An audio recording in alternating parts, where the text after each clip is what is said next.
Hey everybody, it's Christina Quick, the Tarot Biz Mentor. Welcome back to Monday Magic and Marketing. I'm so glad to see you guys here today. If you can hear and see me, let me know. Put in a comment and tell me where you are listening from. I'm going to go ahead and get us pinned into the right places. So if you would just give me a moment and let me know what you have been up to over the past couple days since we had our last episode where we talked about a little bit more about the energetics of niching. So I'm curious if you've done any niching or if you've been inspired in any way about how you can kind of shift your niche into something that feels really, really good for you. So let me know if that has happened for you, if you've done some work on that. Would love to know. Okay. I've got it to where I can see comments. Last week I wasn't really able to see comments, so I'm hoping I will be able to see them a little bit better today.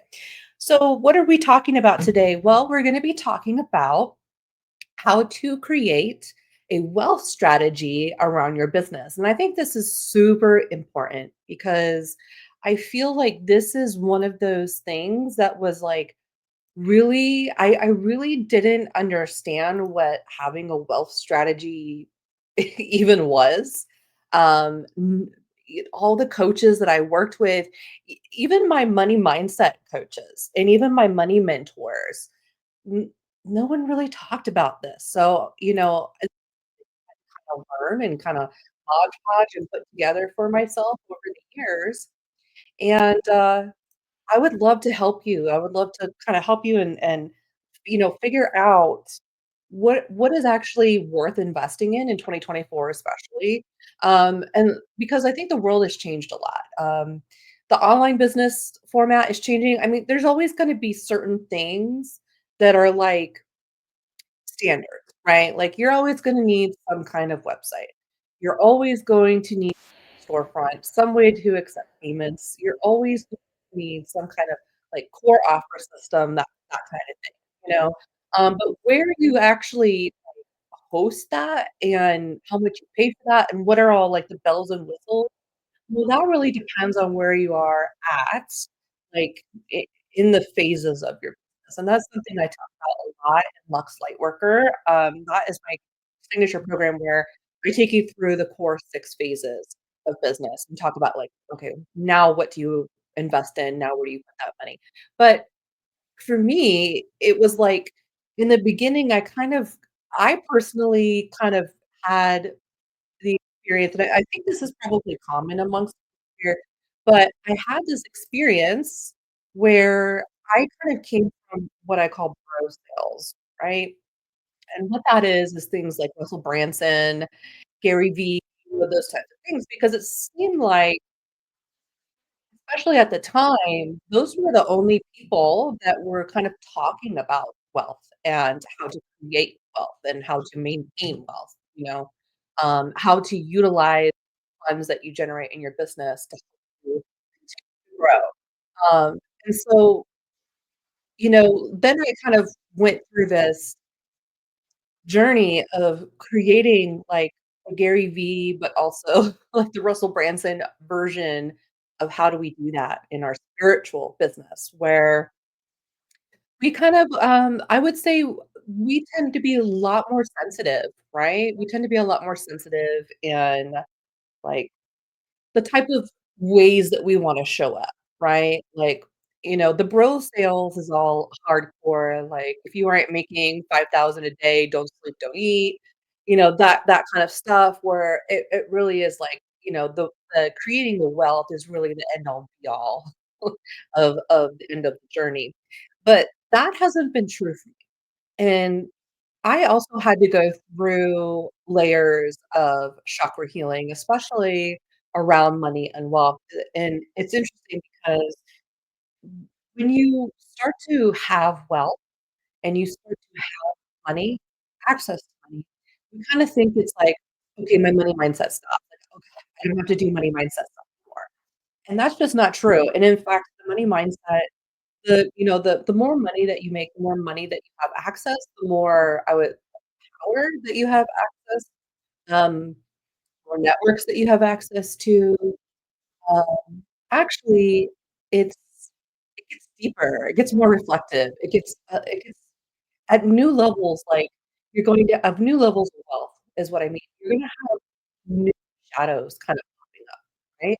And it's because you've never experienced that before. So there's a whole host of, like, shadows and thought patterns, limiting beliefs that kind of go along with these new levels of wealth. So, something funny that we laugh about, especially in programs and working one-on-one is, I thought we were done with mindset, right? Like, for example, someone goes has, like, a 20K month after only being able to reach 5K. They finally have they go through a launch period, they go through a launch, and then they finally make, like, 20K on a course sale or a life program or something like that, and they're like, now I'm freaking out because now it's not about not having enough money, but now it's about having too much money and the responsibility and the weight of having too much money. Hi, Casey. Hi, Kiffin. Good to see you guys. Welcome in. Let me know if you can hear and see me okay. Go ahead and put a comment in. And I'm like, "Yeah, no, the more, quote, unquote, successful that you get, the more money mindset stuff you have to do, and it's like that really basic money mindset just to get to a place of deservingness, that is so difficult, but then to but also making sure that you're doing it in a way that you're gonna set yourself up for success long term. How many of you did this? I know I did this personally 'cause, I we see influencers online all the time, and especially when you come from a background of, like, not really having things. I don't know if that makes sense. Having things, and so then we're like the sound is cutting in and out? Okay. Well, hopefully it will get better. If it doesn't get better, apologies. Um, I don't wanna close the stream and then come back in, so hopefully it will sound better. Is it still doing it? But, anyway, so, we go through this periods of, like, watching influencers, right, that buy, like, purses and buy the big houses and buy the big mansions and things like that, and we think, "Oh, that is, like, what success actually is," right? And so when you don't have a lot of things, it's really easy to be kind of led into believing what is socially a marker of success. So, thanks, Kiffin. Sorry about that. I do apologize. Hopefully, you guys understood a little bit of what I was saying. I only spent a couple minutes there, so hopefully that's okay. But I went through a phase where, like, I would be so energetically, like, money mindset turned on by watching, like, purse unboxing videos and people buying new shoes and, you know, buying jewelry and things like that. So I went through that period where, like, I had one of my best years ever, right? And it was, like, one of my first best years that I ever had, and I went crazy. I bought purses and shoes, jewelry, and things like that, and I felt like that's what I needed to be successful, right? I felt like if I just have those things, like social status items, like, if I just have those things, then I will be accepted into that private clique, that private club, right? And, so then I went through that and I got all that, and then slowly worked myself out of that compulsion to, like, buying and keep spending and spending, because that was my thing is, like, once I finally got some money at first, it was, like, so frugal, I don't wanna spend anything. And then when you get money, you get funny about it because you're like, "Oh, well, now it's hard for me to hold on to that money because I feel like this compulsion to spend, spend, spend," because and it really comes from a place of, like, I don't know if things will ever get as good as this, so, like, I wanna make sure I'm getting all the good now, right? And so I would say that was probably one of my biggest mistakes I ever did. Looking back now, like, I really emotionally responded to reacted, not even responded, but reacted. I emotionally reacted to, um, compulsory, spending of that money. And it was because I still had a lot of things on a society and culture level, a lot of limiting beliefs and, things that were still embedded in my chakra system. So I got that out of my system, so I didn't go too crazy. I probably spent 5 figures on purses and stuff like that, but so my thing was after I did that, it's like I got it out of my system. And it's hard for me to as a coach to, like, to sit here and be like, "You don't need the purses, you don't need the shoes, you don't need the jewelry, you don't need the expensive," and it's not even like that, but it's also like the things that you think you need because that's what's, like, marketed as, like, what wealthy people have. Like, for example, ClickFunnels is one of the most successful funnel marketing companies because thanks, Casey, is because they really sell, like, the thing, like, you're not gonna be successful unless you have ClickFunnels. ClickFunnels I think they have a different type of pricing system in tier now, but, back in the day, that used to be $200 a month, and it's like, people when you're first starting out, you don't have $200 a month to spend on ClickFunnels, and ClickFun I keep Mercury stationary today. Okay. Is that what's going on? Alright, that's what it is, Mercury. So, and then, at the as or Kajabi is like another one. Kajabi is like another one that people are like, "Oh, $200, I won't be successful unless I have this CRM, this back-end process." You know Casey, I think that you're right. I think you're so right. Casey says, "If you're here with us," meaning you're probably identifying as a mystic, a witch, a psychic, or some other such thing, like a sensitive soul, right? So, most likely, the end of life acceptance for success is not going to be accepted in the same way anyway, and that's exactly and that's funny because now I watch, like, these bro sale guys that are out there selling and things like that, and I'm just like, "I'm not falling for that again." They're great at marketing because they really attack that lower chakra stuff, that solar, sacral, rich, chakra stuff, and they really play on those insecurities, right? Um, but another thing too is, like, another reason why you don't need to spend $200 a month on a back end for your business right now, is if you don't even have an audience, right? There are so many different like, MailChimp is like $10 a month, right? So, there's so many different ways to, like, build up your mailing list, your audience, your list. We used to call it list, I think it's called audiences, but there's so many different ways to build up your list, and so one of the things that I try to do with people is as soon as I start working with them, one of my core questions we re remember this, me asking you, "What are you paying for right now?" Maybe I can save you some money and just say, "Hey, cancel this," right? Because I've had people totally get locked into the old $200 a month thing, thinking that's what they need, whether and it's not. Like, that $200 would have been better spent towards an ad, right, to build up an audience. So, there's so many things that you're gonna think that you need. There's so many back-end things that are gonna sound great. There's so many things that are going to sound like they're gonna solve all your problems, and chances are that they're probably not. And it's kind of the way I kind of, look at it is it's like going to, um, I don't know, like, car repair school. You wanna be a mechanic or something like that, okay?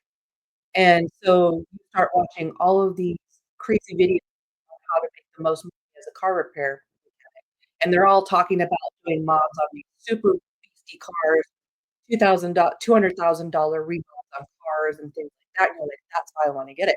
But you've never worked on a regular old beat up car. You never even made an old beat up car work, you know what I mean? Like, you don't understand the basics of what goes along in that, and so that's kind of like where people are sometimes when they come in to business because, well, let's just be honest, the marketing about these programs is so great. So, when you're very in the very beginning, I would say you're like, where are you? What phase are you in? So you're probably most people who are listening are probably still somewhat connected to the psychic hotlines, meaning that it probably makes up 20 to 30% of your income, right? And then you're trying to create your own audience online, and that's where most of you are, and you're struggling. That's where most of the questions come in, especially in the lounge.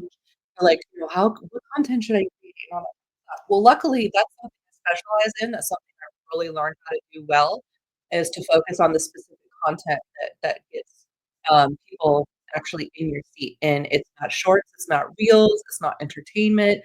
what it is. It's not cards of the day, it's not cards of the week, it's not horoscopes, it's not any of that stuff. It's long form educational content.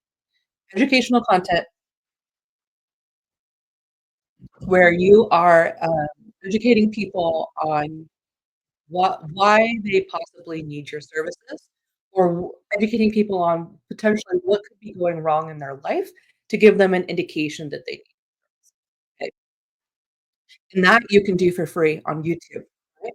So, if you are scared to start putting yourself out there, putting yourself on video and things like that, like, "Oh, I have to have the perfect background, and I have to be able to know how to edit videos, and I have to, know all this stuff." No, you don't. I don't videos, I don't subscribe to any software, anything like that. If you want it to be, like, super, super pretty and glossy and all that kind of stuff, certainly go for it. But I will tell you this, it's always so kinda surprising because my most converting videos are always the videos I hate the most, and let me explain this, okay?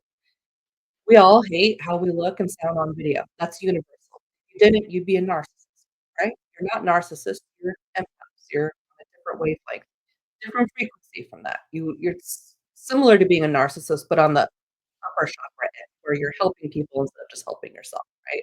Same level of commitment to that madness, right? So, I don't personally watch many of my old videos because I absolutely hate how I look in them. There's some videos where I'm super, super overweight, and I can tell that I was not healthy, and I can tell that I was struggling. There's some videos where, there's one video where I got a black eye somehow, and it was, like, a really good it had, like, 25,000 views, but I got a black eye somehow, and and I was like, "The people are gonna think my husband beat me," stuff like that, right? But no, it was like I banged into the side of a cabinet or something like that, and I'm like, there's a part of myself that's like, "This isn't good enough to put out. What are people gonna think about me?" Or, days where I just love, what, put makeup on, or I'll have days where I do videos and I'm like, "I haven't washed my hair in 3 or 4 days." You know what I'm saying? Like, there's all we could think of if you put out a piece of paper and a pen right now, there's you could probably list 100 different reasons or get on video, right? We all do that. But the reality is that based on the analytics, this is not a personal opinion, all right? Based on the actual analytics of my YouTube channel over the last 10 years, the videos that I feel are the ugliest, the videos I feel fattest, the videos I feel like I didn't have my life together, those are the videos that outperform all other videos, okay? So just I want you to think about for a moment. It's more about what you're saying and your energy than it is about having everything all just right. There are some steps you can take, obviously, to kind of help you with creating a successful environment in order to get yourself in a position where you can start releasing long form video-based content, educational content on YouTube, start building up your audience, right? For example, just what I tell people, just make a corner of I used to do this in the closet. Back when I first started on, Random, right? Where it was a video-based psychic chat, people take private, you do private one-on-one video readings. I didn't have a space that I felt was authenticity over artifice, absolutely, and I think that, there's something charming about people in their natural state because I know side tangent here, but I know I've been so scared to actually pay or work with a coach because I felt like I wasn't good enough to show up because I wasn't willing to show up in the way that they were willing to show up, and I don't know if that makes any sense. Hey, Ashley, good to see you. Hey, welcome in. Yeah, so it's anyways, the what you can do if you feel like a scrub, and sometimes we all do, we all feel and sometimes, some of us are spoonies where, like, on the inside, like, I always say this a lot, the mind is willing, but the body is not. Sometimes the body is just not willing. You're in a you're in a, chronic pain flare, or you've got an upset stomach, or you got a headache that day or something, you know? We all have those days where we still kinda have to, like, get over it, still show up, right? Because we have people depending on us, we have people waiting for us to show up, like a regular job. Um, but yeah, so I what I recommend is pick a little corner or space, just get a little $10 tapestry off of Amazon, hang it behind you, maybe get yourself, like, a little, fairy lights or something, and your mobile device is better than most regular computers. Unless you're going to buy, like, a $3,000 gaming computer like I have, doing videos with your phone is more than reasonable, and I would recommend doing them on the horizontal, right? So, 'cause that tends to be, just looking at my analytics, my horizontal videos tend to outperform my vertical. Okay, so just for long form content, that just tends to be the case. So you don't the back end when you're first starting and you're building up your audience, you need an opt-in, you need, which is free to create, you need MailChimp or you need MailerLite or some way to, like, collect email addresses and deliver your opt-in. That's gonna be probably be about $10 to $15, right? And you need a so, scheduler again is gonna be another $10 to $15. So right now, if you are spending about $25 on your business every month, you're doing pretty good. You're doing all right. Now, what happens when we start getting into passive income? When we start 'cause the goal is always to kind of get out of one-on-one and start going into passive and semi-passive income, right? Which means, like, creating, an online school or starting to workshops where you're doing, like, group events, right? Um, creating courses, creating life group programs. Well, the back end starts to become a little bit more, demanding. So, I would say, until you're making a good 20 to $50,000 a year just on your one-on-ones, then you probably don't need to be spending more than 25 to $50 a month on your business. The rest of that, if you do have an extra ad budget, that's what I would recommend, putting ads in YouTube. Not Facebook, not Instagram, not TikTok, YouTube. YouTube has been the one consistent social media channel that has given me so much of my audience over the years and has done it for the lowest price and has done it the most consistently without updating and changing things like Facebook does on Facebook changes things always. So that's what I would recommend is that if you're gonna put your time and energy into building up a social platform, don't do reels, don't do shorts, don't do any of that kind of stuff. Get off Instagram. That's just a waste of time, okay? YouTube, long form released probably weekly, if not, 2 times a week is at least for 90 days, that's what's gonna get the ball moving. It's not gonna be anything else. And so if you have resistance around showing up on video, guess what? You're not gonna have much of an online business unless you do. I've I've tried so many other ways to make it work. I've worked with other people to try to make it work. It doesn't work unless you invest that time and energy into your what we call is your content vault, okay? We call that content vault, and that's something that looks like what you learn if you go into the program, you'll learn about the importance of that and what it consists of and how long those videos should be, how to find good topics for those videos, what is the script that you use for those videos, etcetera, etcetera. All of that is going to be most likely. Ashley says, "I think I found you on YouTube, and based on my spiritual viewing habits, the algorithm works." Absolutely, and that's I feel like our people, like our industry, the people that wanna do, like, the long-term educational and shadow work with us, they're on YouTube. That's where our demographic is. I think I said this in what was it? The first episode of this season where I said, "Go where your demographic is, don't try to create a demographic out of an Instagram profile that is it's just simply not there." When I think of Facebook and Instagram, I think of ADHD. I think of people who are, so busy in their lives, they don't have much time to scroll, right? And they don't have much time to sit there and watch long form content, so they're chasing that dopamine. They're, chasing the dragon on the reels and shorts, and those can be fun and those can be really entertaining, and those can be good at making you go viral and things like that, but are they actually getting you clients? And the answer is a resounding probably, right? And look at how much effort goes into creating those short reels, and you have to the shelf life when we talk about marketing We have to consider the shelf life of a piece of a reel and a short has such a short shelf life that if you're not posting, like, 2 to 3 reels every single day, it's gonna be really hard for the algorithm to even be like, "Oh, this person's, this person's active and this person's putting out content." And why is that? Do you guys know why that is? Why doesn't it work the way that we want it to work for people like us? Why is it so hard? And the reason why it is, especially on Facebook and Instagram, is because they don't want how do they make their money? Through ads. Where do they play their ads? Between shorts and reels, okay? So, longer form content, they don't play ads on that, on Instagram and Facebook. It's only after in between reels and longer kind of reels, right? Like 4 minute reels, shorts. So and those people are more or less making money from the creator program, where they're doing things within the algorithm in order to get them higher ranks so that they get more views on that actual platform, because that's how they get paid, right?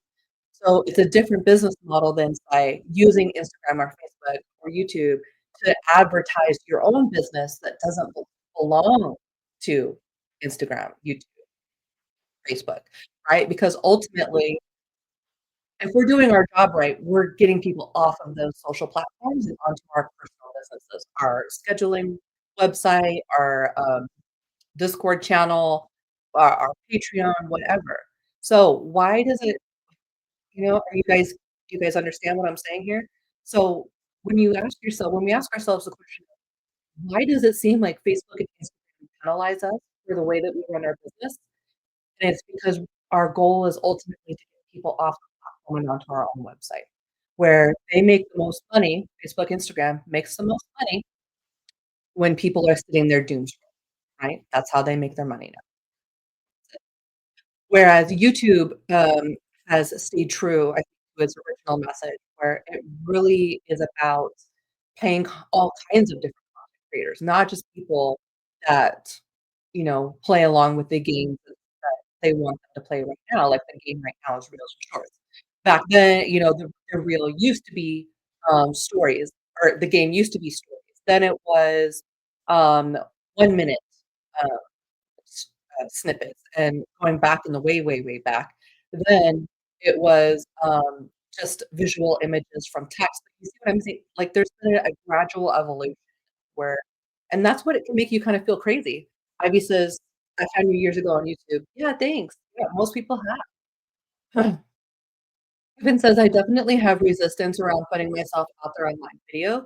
I'm nervous about trolls and just get beyond it." And so that's the thing, you're gonna get trolls, you're gonna get hate comments, you're gonna get some really wild and wacky stuff. But that's just the reality of it.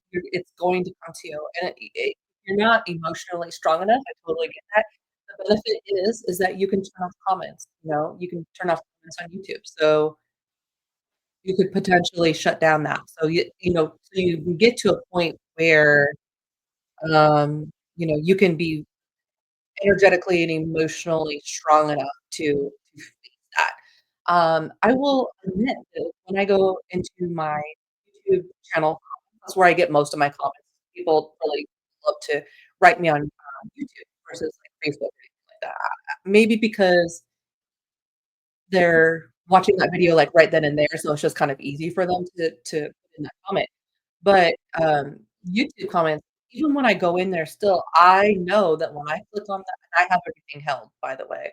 So when you put a comment on my YouTube channel, unless I've green lighted you, meaning, like, I've approved you as, like, a safe poster, or you have a history of me, engaging in a positive way with your content, then usually it will just go straight to the but, I have a setting to where new people, new followers, new subscribers, all of their comments are held so that I can see that before it gets published, right? And so, that was like, okay, because at first I had comments turned off, and then I was like, "Okay, well, I'll hold comments." And so, yeah, every time I go into there and I'm like, "I wonder if there's gonna be any mean comments today," you know? Sometimes there are, sometimes there are. I probably get a couple mean comments every single month, and it's usually like, "You're fat," or "You're ugly," or "You're greedy," or something like that, and I'm like, Yeah. You know, are they are they telling you anything new? And that's the thing. I'm like, "Okay, we already know this is old. This is old stuff. These are, like, generic attacks," you know? Excuse me.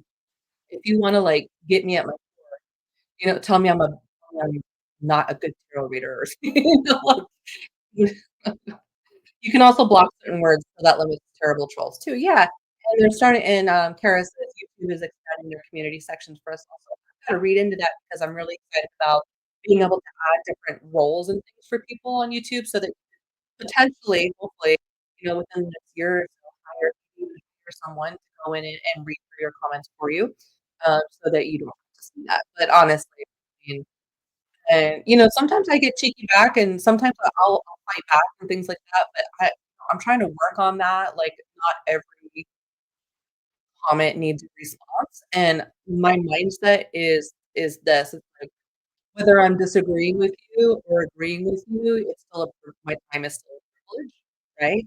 So if you want me to argue with you, like, it's a $400 minimum, so if you wanna argue, like, I'll go back and forth and I'll troll you too, but it's gonna you're gonna have to pay at least a minimum of $400, and that's a really profound shift in your mindset where you realize that even your energy trying to troll people back and things like that has value, right? Because let me tell you something, there are plenty of people online who will pay you to yell at them and to be mean to them. It exists. It's a real thing in the world. And so once I realized that, especially coming from the dom world, because I did dom work a little bit, like, back in my early 20s, right?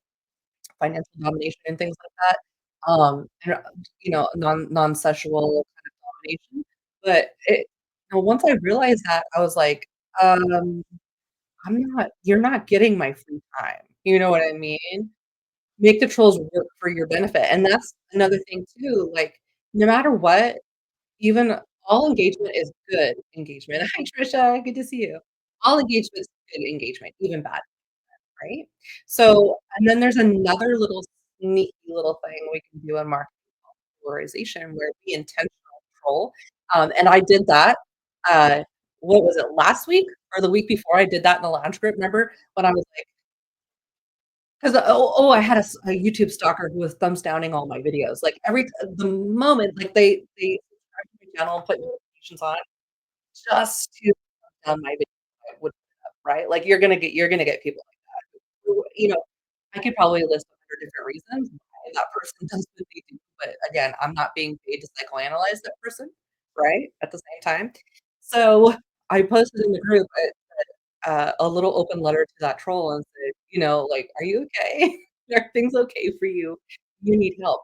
And it was really funny because that person was on a streak of thumbs downing all my videos in a row, and then, like, last week I put the video out, nobody thumbs down it. So I was like, "I wonder if they're in the group and they saw that and they got called out, and they got ashamed, they got embarrassed, and they're like, 'Oh, no,'" like but, polarization, it is really fun and empowering to play with polarization, right? um, putting out something that is going to attract a little bit of conflict because a little bit of conflict is sometimes a good way to stir up some energy and things get stagnant. But, anyways, so we're here to talk about wealth strategy, right? So we talked a little bit about what's necessary. I would say having some kind of mail list, having some kind of like scheduling app. I use Calendly, Acuity is really good. And then let's see what else. And then maybe an ad budget would be really, really good, right? Like a little bit of an ad budget. So ad budgets, they're kind of a necessary evil. So this is why I'm saying don't buy the purses, don't buy the shoes, don't buy all that until you've gone through your ad budget for the month because ad budget is what's going to move you forward. This is the time of month to be contrarian or challenging. So cool, isn't it? True, true, true. That's a good way to put it, Marissa, for sure. So maybe, a CRM, maybe and Canva. I would definitely get Canva, which is about $13 a month. So again, under $30 a month, that's about what you should be paying for. You don't even need a website really until you get your your scheduling calendar situated. And then you can have a website and do all that kind of stuff. And the only reason why and actually the only reason why I think you need a website in this day and age in general and websites do you guys remember $2.99 a month websites? I do. I was looking at website prices today and holy cow, they are insane, insane. We're talking like a minimum of like $25 for a website per month. That's crazy. I remember, you know, I remember like $10 per year discounts, like, Black Friday, get your domain and your hosting for $10 a month. But it's different now, the landscape's different, and, there's really no such thing as just like a simple website anymore, and that's one of the reasons why, it's so expensive, right? It's because they all wanna be CRMs, they all wanna have, like, newsletter capabilities, they all want to, for you to be able to sell digital products, they all want for you to be able to move into having some kind of membership component to your website, because even the big companies, they know that that's where the money is. It's not just they know that the money is not in just regular websites. It's not. It's in if you're gonna have a website at that point, then I would highly, highly recommend, going to, like, Linktree or something like a free where you can just park yourself for free, right? And just, like, have a name, a bio, maybe some reviews, something like that, and then I'll look, better to schedule a session with you. Um, and then you also need a way for it to host your opt-in, but you can do that on Mailchimp. So Mailchimp also has landing pages. So for a while there, before I even started up the academy, all I had was Mailchimp, and I just used their free landing page for years and years and years. It was never an issue. It was great. Nobody cares, you know? You can go to, bit.ly, bit.ly, and you can use that to create short which I use that a lot, I think that's helpful and that's free. So, if you have, like, a long, like, Linktree, blah, blah, blah, blah, blah, blah, that's, like, a really long link, you can just go to bit.ly.com, and then or is it bit.ly.com? Just type in bit.ly, and you'll get there. But you can create, X many, like, shortened links, and a lot of these, like, Mailchimp, MailerLite, things like that, they have links so you could potentially create your own short links through there, and that's a way that you can get people to your stuff really, really fast, and without having to sorry, be here, without having to, like, pay for a really, really big fancy website. Now there's even things like Patreon, right? Where you can set up your community and digital download space, but, pay on a commission, right? I think it's like 8%, something like that. So there's a lot of different ways that you can modify your business, and you can do it in a way that saves money. I think I'm the queen of that because I think I'm the queen of teaching people how to do that because, for nobody starting out has $200 a month to CRM like that. Nobody does. But when you do want to start, selling passive income stuff like products, courses, life kit programs where you need somewhere to, like, store your content that's also gonna provide, like, a user base for your clients, and for the people that are taking your content, purchasing your content, that's when you might wanna start looking into things like Thinkific, or Kajabi, or Teachable, or Podia. There's so many different kinds now. They're all I would say there's really not, like, a quote, unquote, "good one" out there anymore. There's, like, a pattern that kind of evolves with these websites, like, they'll come out and they'll be like, "Oh, it's free," and you'll just see a commission off of it, and then, like, a year later, they'll be like, "Oh, well, now it's $20 a month," and you'll be a little bit less of a commission, and then now for example, on Thinkific was free, I used that for years for free and just stayed there, and then eventually now paid $50 to $100 a month, plan with them because there's certain things I wanted to get access to, right? I think it's we were looking at me and Susie were looking at, Madam Z, Susie Zern, you probably know her. Um, she's she's been involved in my business and my social media for a really long time.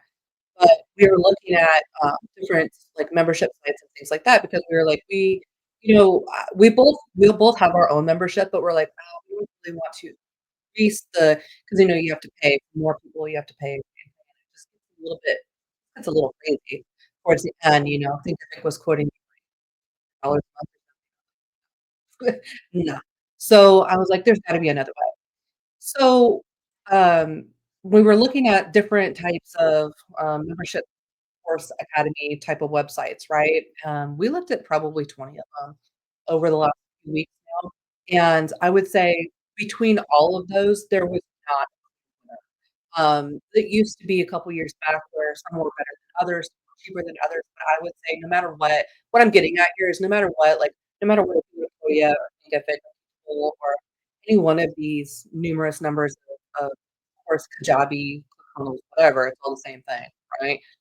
But there's no real clear, like, cheapest, best option anymore. They're pretty much all comparable.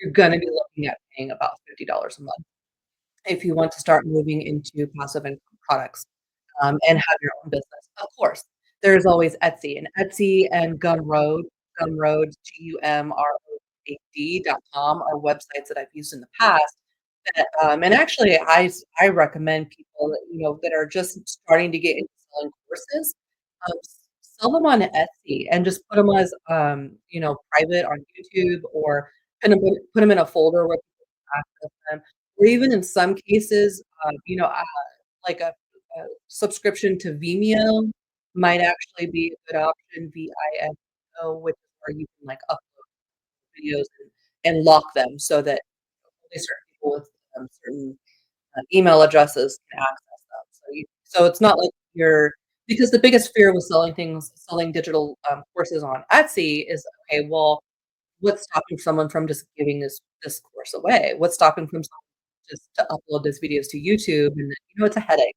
Of course, you can get all that stuff removed, you can do DMC takedowns, all that kind of stuff, but it's still a pain in the butt, nobody wants to deal with it. Nobody's got time for that, right? So, finding interesting ways, that's why it's important to work with coaches like me who have done it a bajillion different ways, right? Know kind of how to save money, but also be really efficient. But I would highly recommend if you are serious, about, starting to sell courses, starting an academy website, or even just starting like a school or anything like that, Patreon would probably be the way to go. Discord is where I'm setting up now, so we have a new Discord server, and that's been fantastic for me. I think I'm only paying like $20 a month, something really reasonable, for a premium server, and not even that's even required, but I wanted certain things, like, special emojis, like certain cute little things that I wanted in the Discord channel, and certain capabilities that I wanted to sell, like products and, subscriptions, which is really interesting. I was just reading about that this morning, actually, that Discord, you can sell products. So I'm not sure, if they do content hosting or not, and that's something I can report back next week and let you know how that goes once I get a little bit more into them. But Discord has also been fantastic for me because now I have a premium, subscription thing on my personal Discord for the academy where you can pay and it's like $30 a month or something like that, and you get weekly check-ins with me. We just do that over Discord and do that through Messenger, and then there's special, like, unique chats that I can create, so I put out specific, restricted content and things like that. And I was looking at Discord, Patreon, Discord, Patreon, Discord, Patreon. And the thing that really set out for me with between Discord and Patreon was Discord, I can have co-managers, meaning I can set people into content creation mode, and I can also, set them up where they can monetize certain things within my Discord. Whereas Patreon, and then Discord, I really like the organization of it where, I can just it's like more of like a list, whereas Patreon is more like a board of collages of pictures where you have to kind of click and things are a little bit more hidden. But the thing on Patreon is you can't create content. So you have to decide, and these are long-term questions that you might be asking yourself as you invest into these platforms. Maybe perhaps, you don't need the full bells and whistles now. Maybe your dream is next year to, know, maybe the dream is next year that you start your own telesummit or that guest teachers come to your school and teach classes and you wanna be able to revenue share with them and things like that. So I always say, when you're about to and when you're thinking, "Okay, am I ready to invest? Is this a good investment?" Not just looking at where you are at right now, but where you wanna be in the next year, because this is time and effort. It takes time to upload videos. It takes time to to create the course background. It doesn't just generate itself. You are the one that's in there doing it. Sometimes these videos can take upwards of 20, 30 minutes just to render, just to format, right? So, you wanna think about, where am I going to be putting time? Etsy is a good option, Patreon's a good option, Discord's a good option. If you're ready to move beyond those, then you might wanna think about, Thinkific, you might wanna think about Teachable, Podia, these types of things. Okay, Kiffin, have a good day. Unicorn. How do we store content privately in case the platform we are going under? So here's my recipe. These are my list of things I do. So okay. I'm creating in StreamYard. StreamYard is a third-party streaming software cloud thing where I stream from a browser, and then I can select multiple places to stream to, but I'm recording this on a cloud, so that the benefit of recording on the cloud versus, say, recording on your computer is that when you're recording on the cloud, especially if you're doing a live, you use less of your RAM so that you can get away with, like, having less RAM. I just updated my RAM to 32, um, yeah, 32 gigabytes, right? 32 gigabytes, I think, and so I just upgraded that into my RAM, so that I could do some other things coming for the live streaming and stuff like that, but ultimately and I pay $50 a month for StreamYard, so that's where I do all of my, live streams from StreamYard, and so when you do the live stream from StreamYard, you'll be able to go into your past broadcasts, and then you'll go to download video. Okay. But let's just say, you film on your phone or, you film on your computer and you don't use any, like, third party. You just use your regular, like, most Logitech's, webcams are gonna come with Logi Capture. Hi, Amanda. Hi, baby. Good to see you. I miss you so much. I hope you're doing well. Thank you. I've been on, soup, salad, and sausage 8 days now, so trying to get the puff out of my face, right? Thank you. So, okay, what are we talking about here? Alright, so when we're going to, do the videos, right? So I had to think about where I was in that process. So when you film your videos on your phone, what you're gonna wanna do is get one of these dealios, just a regular charger, plug it into the USB, and then give it access to download, right? So you always wanna move your video from if you're using a streaming software or you're doing it on a physical device, you wanna move it to some kind of laptop, some kind of computer, right? Or, you use that for hard storage. You can also get one of those, external USB plug-in hard drives where you can just, all the videos, you can, um, move those over to an external hard drive. Those really are super cheap nowadays. You might spend like $50 on a terabyte. It's really, really cheap. That's another way where you can kind of it's like a box that sits on your computer and plugs into your computer so that you can move it between different computers. So, for example, I have, like, PCs, I have laptops, I have, what are they called? Notebooks? Netbooks? Something where they're, like, in between a tablet and a laptop thing, okay? So, that's something you can do so that you can port those around, so no matter where you're working, you can do that. And I really don't keep hard copies so much anymore. I keep everything on my Google Drive, and I feel like Google is wise. I feel like that's something that's not going anywhere anytime soon. But even if it be able to just, like, select all and download those, it might take me a couple days. Basically, on my Google Drive or your OneCloud or, whatever cloud software that you have, and I have Google Fiber Internet, so my cloud comes with that, it's just tied into my internet bill, but I wanna say it's like $10 a month for a terabyte, of cloud storage, and what's beneficial about that is it kinda is like a virtual server for you that you can, host all your content. So I just have like, on my cloud, on my Google Cloud, I have like folders that'll say, content archives, right? And then I'll have like subfolders like YouTube videos, one-on-one sessions, and all my clients, they also everyone who is a one-on-one client with me meaning within the past 2 years, I give people a 2-year window. I post that video for you. So what I do is I create, like, client folders in my and I put their name on it, and then I dump all of their videos and their notes and all that kind of stuff into their client folder. I will host it up to 2 years as long as they stay, an ongoing client, right? So that's and then if I haven't talked to them in about 2 years, I'll message them and say, "Hey, download your stuff, 30 days, otherwise I'm gonna delete it," type of situation. And so that's where I keep all of my hard content, the hard copy of my content on my cloud. Um, and then, if I don't feel like I need something more to that because at this point, you can go to YouTube and your content list on YouTube, and you can actually download your videos from there. You can still download your videos from Facebook. I've got my videos also uploaded to Anchor, which is now Spotify, so all of my YouTube, podcasts on my magic and marketing podcasts are all gonna be on there. So it's a way that I can have my content on multiple clouds, and not really worry about, potentially losing it.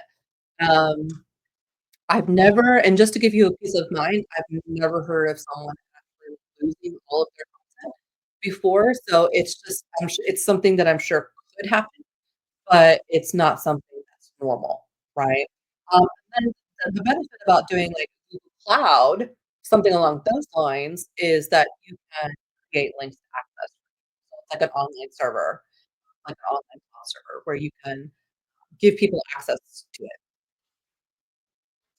Yeah. Hi, Mindy. Good to see you. I keep all of my business stuff in Google Drive too. I have the desktop app on my laptop, so it shows up as a hard drive. Right, that's what mine does too. So it makes it really easy to manage everything. Absolutely. Yeah, everything is virtual quantum cloud now, so it's like, it's pretty safe. It's not like back, 10, 15 years ago where the cloud was new and nobody understood what it is.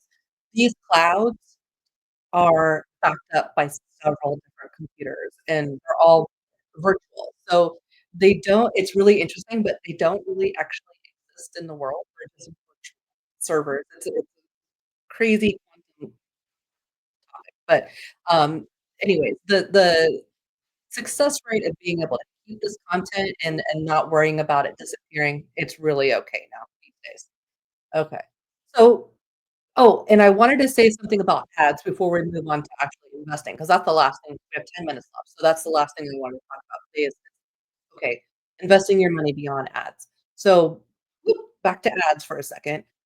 When you're doing ads, I would not put anything and this is all types of ads. This is, ads for your psychic eyes.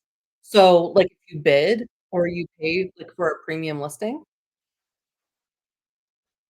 if you boost your ranking in Google Ads, if in the Google search engine, if you boost your videos on Instagram, Facebook, YouTube, TikTok, blah, blah, blah, those are all ads, right?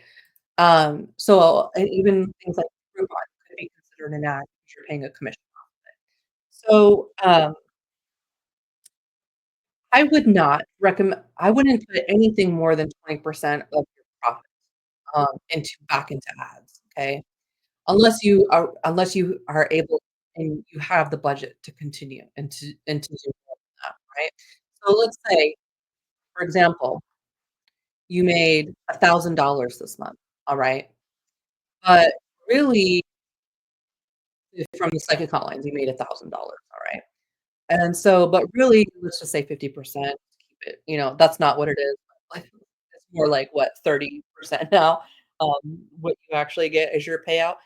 But, let's say, your payout of that $1,000 is $500.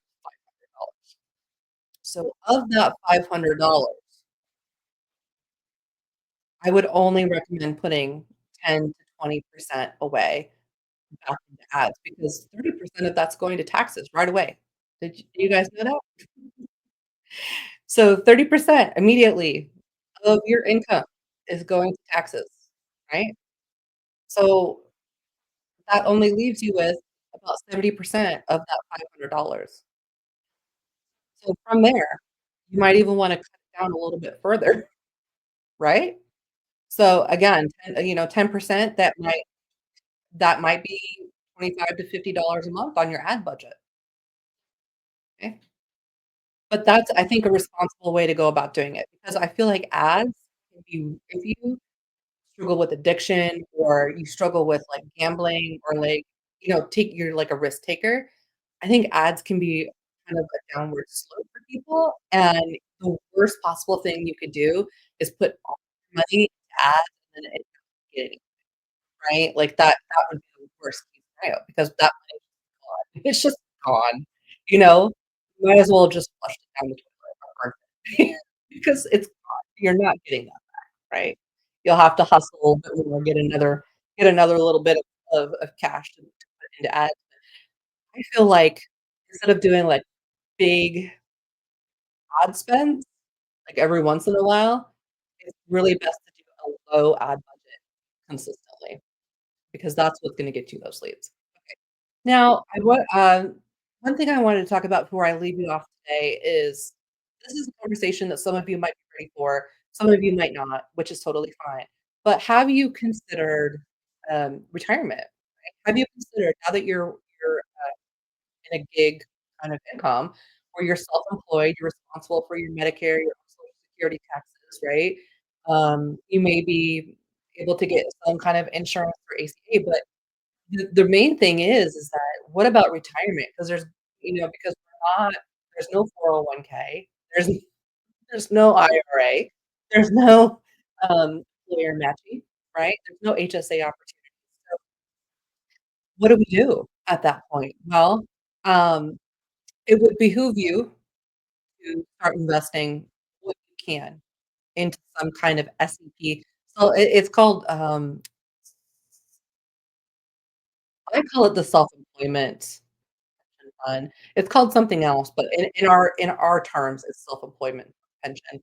And I wanna say in 2024, you can put upwards of, like, $30,000 in it. It's somewhere between 15 and $30,000. Whereas, like, in the normal IRA, it's, like, somewhere between 4 and 7,000. I don't know the numbers right off my head, but, um, you can actually get ahead really well, if you're self-employed and you play it smart because all of that money is gonna become tax deferred, right? So you'll put that into your IRA. So say, for example, you are making a certain amount of money, and you had a really good year. You made 20, $30,000 more than you did last year. And, oh, no, that might put you into a higher tax bracket where maybe you're paying 35. Yeah, it's kind of a Roth.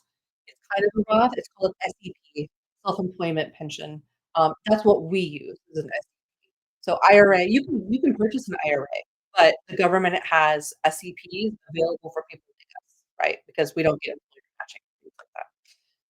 So our potential to invest is higher because we're doing it all ourselves, our employer's not doing that, so SEP. So then what you could do is you're like, "Okay, well, hold on, let me just stuff this extra 20," who has 20 extra $1,000, but I'm just saying at some point you're gonna get to this point where this kind of strategy is the difference between wasting your money to the IRS or potentially investing in your future, right? So say that $20,000, that $30,000 extra was gonna put you or you were gonna lose your government benefits, or you were going to come off Social Security, or it was gonna threaten your disability livelihood, things like that, right? So some things that you can do is you can take that money and stuff it into an SEP, which means that it's going to compound on interest, and it's going to be an investment fund that goes into your SEP, and then when you pull the money out, then you'll pay taxes on it. Then you'll pay the taxes on it, right?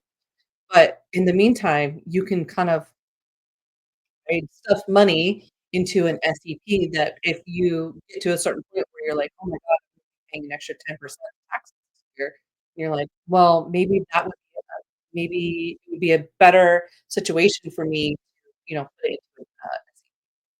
Now, where can you get all this stuff? Well, you can go anywhere. You can go to any investment firm to get this. But what I really like is Acorns, and I'm gonna give you guys the, referral link so you guys can set up an account. And just disclaimer that there is, it's it's not sponsored or nothing. This is something I've used for the past 4 years. I've got several thousand dollars in here, of my own money that I've done, myself. And, hold on, let me sign this referral agreement. So I haven't even, like, used my affiliate link maybe once. But, the Acorns, let me tell you why I like Acorns and why it's one of the better ones, especially if you don't really have, like, a lot of, money to play around with. So what you wanna do is you wanna set up an SEP, right, and that's on the later. I believe they have now, they have invest, and then they have later. Invest is like stock market, EFTs, things like that. And then the invest part of it, there's 2 parts of it. And it does cost, like, I think, like, $3 a month or something like that. That's really reasonable. 'Cause I was looking at different other companies that would, like, boost my, stock market portfolio and things like that in my S&P, and their fees were really, really crazy. So and I did the math on this, and you need to invest about 5 to $6,000 in this, in Acorns over time in order to basically cancel out that monthly fee. So I'm not quite there yet, but still, even, like, $3 a month is actually super reasonable to have a stock portfolio. The reason why I like acorns is because you can basically start with nothing. You can start very, very, very low, and what I have turned on is roundups. So, whenever I use my debit card, like, I get gas or something, or go to the grocery store and say my total is, like, $19.50, it will automatically take that extra 50 cents and just go and then it'll just, invest it into my, SEP, compounding interest, yeah, and so and then, on top of that, I have it a thing where I just have it, every 2 weeks, I have it invest $50, so $100 a month. That's for me, that's good, but for you, it might be $5, and that's okay. And then on top of that, you get what are if you invest in an EFT, which is I think I chose, like, green energy, clean energy, and I think aerospace, when I invested you get to pick a portfolio, so you can pick, like, different industries, a collection of stocks and bonds that you want to purchase. Of course, you can purchase your own. You can use Robinhood or Webull, or if you like to kinda do, like, the day trading aspect of it. Day trading is a little too complicated for me personally. It was fun. I did it with Doge and, uh, what's the other one? Bitcoin and things like that. Crypto is, it's okay. If you're gonna buy crypto, just hang on to it. Don't day trade with crypto.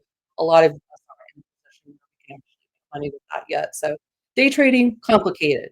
I wouldn't recommend that to most people. I lost, I definitely lost on day trading, but it was fun. It was a fun experiment. But if you wanna actually know that your money is gonna be good, and, here's the thing too about what's really nice is that when I look at my, portfolio, it says I'm usually up somewhere between 10 and 15%. That means I'm earning about 10 to 15% up every year from where I was the previous year, right? And every time I invest in those dividends, like, say I might get a dividend for 25 cents.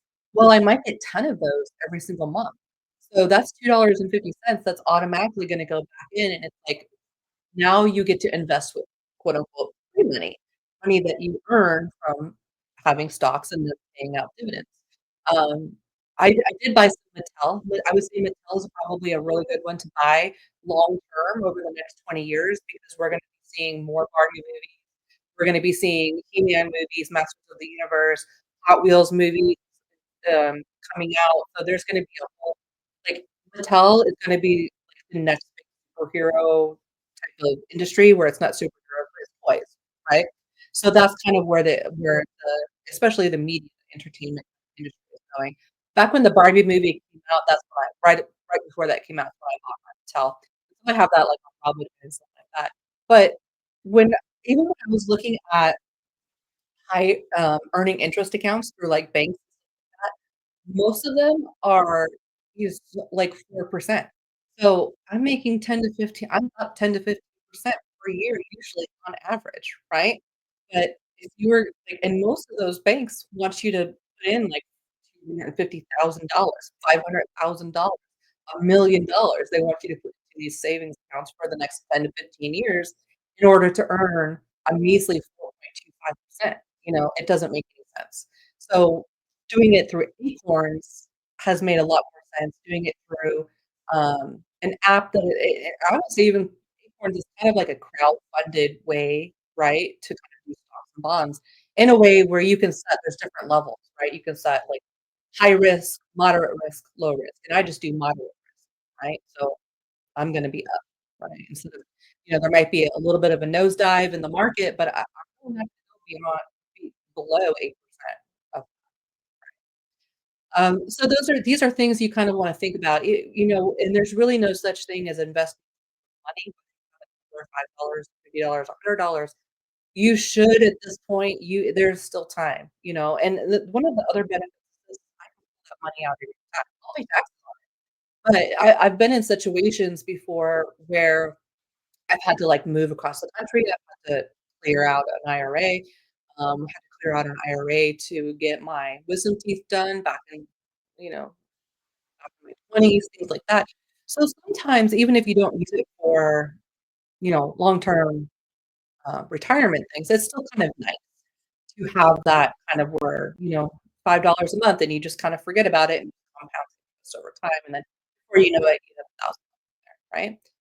Another thing too to kind of think about is when we think about putting like 50 bucks towards like an academy per month, a membership site or something like that, that's also a compounded interest investment, right? Because when you're creating these pieces of content that you're selling, courses, right, workshops, these sorts of digital downloads, these sorts of things, that is also dividends, right? That is also a stock that you are investing in, it's your stock, right? And so you create that piece of content once, and there is no limit to earning potential that you can, make from that. So maybe you spend an hour or 2 teaching a workshop, but maybe over the next 10 years, you make $25,000 for it. That's an incredible amount of, financial return. That's a huge return of investment. So, when I say, stocks, bonds, EFTs, that kind of stuff, yeah, great. Great for, like, little bits of money here and there that you wanna, invest in, but if you really want to unlock wealth, it's gonna be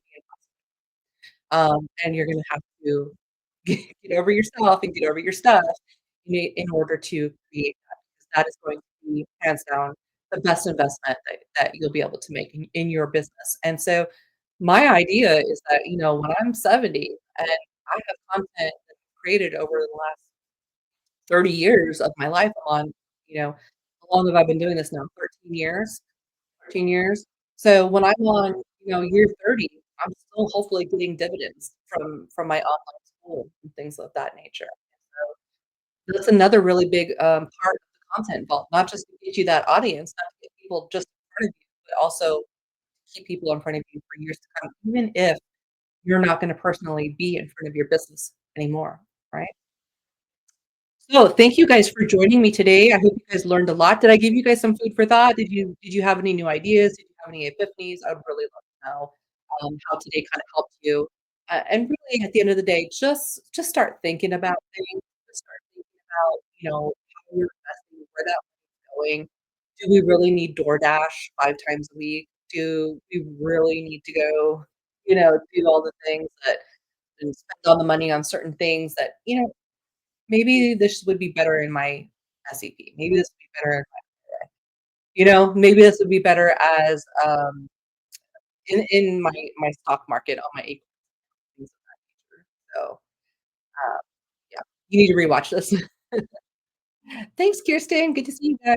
Wow, thank you guys so much, for coming today. Let me tell ya what we're going to be learning about next week. Let's see. But yeah, learning what I think for me has been super life changing. Like learning what has been a good investment, which is versus what is not a good investment, learning how to trust the advice from my mentors rather than following like what the influencers are doing. I think it's important. And it's gonna be a really big distinction for your nervous system because you're gonna be like more at peace with okay, understanding, where is my money going? How am I spending it? Yeah, so this is gonna be a good one. So episode 4, next week, we're gonna talk about how to sustain expansion. Expansion of your energy, expansion of your audience, expansion of your offering, all the ways in which you expand, right? Because we all get up to this place where we get to these places where it seems like nothing happens, nothing happens, nothing happens. and then all of a sudden, you take that risk or you invest in that thing and all of a sudden things start happening for you, right? That's called a quantum leap, where we make those huge leaps and we decide to just trust and go with it and, then it starts actually working out and we're like, "Why did we resist this for so long?" But I think that's really about, I think it's really about our capacity, our tolerance to handle that expansion, because when you are expanding your business, it's, like, almost like feeling like you have the weight of the world on your shoulders, right? Like, it's a really big deal when you expand, and being able to develop your psychic strength muscles in order to maintain that thought form, to be able to maintain that visualization, it does take some strategy and some effort. So that's what we're gonna talk about next week. So thank you guys so much for joining me today, and I will see you guys next week for episode